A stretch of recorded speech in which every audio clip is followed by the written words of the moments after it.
Links are how you navigate around your Flinto prototype. And there's several different ways to create links. The most common is to select a layer and then click the Create Link button.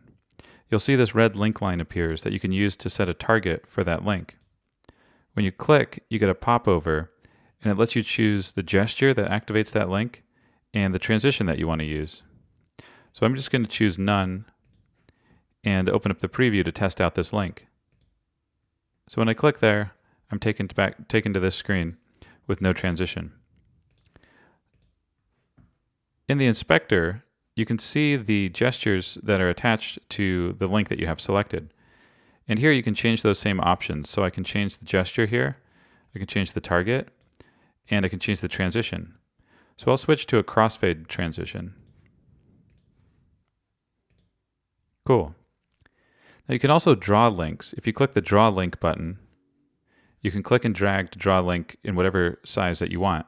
Now, this is really handy if you don't have a specific layer that corresponds to the link area, or you want to make a link that's extra big so that you have a bigger tap target. You can also add multiple gestures to a single link. So again, in the inspector here, I'm going to say Add Gesture, and I'll choose left swipe this time. Now you can see I have tap and left swipe. And with one of these selected, you can click Create Link, and it will actually set the target for the selected gesture. So I'm going to say that that will also go to this screen, but it's using the left swipe, and I'll choose the Push Left transition. So that's how you make a gesture-activated link. There's a few link shortcuts that are handy to know about. If you select a layer and then press F, that's the same as clicking the Create Link button. Just think F for Flinto. If you press the D key on your keyboard, you can then draw a freeform link.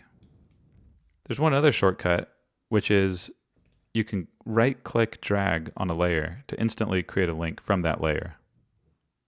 The last thing I want to show you is how to make a backlink. If you click on a layer, I'm going to add a tap gesture to it. If you set the target to backlink, that link will go back to the previous screen and reverse the transition.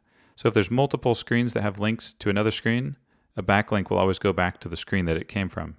There's another faster way to do this too. I'm going to use the right-click drag shortcut and target this little arrow that appears on the screen that has the link. That's a quick way to create a backlink. Okay, let's test it out.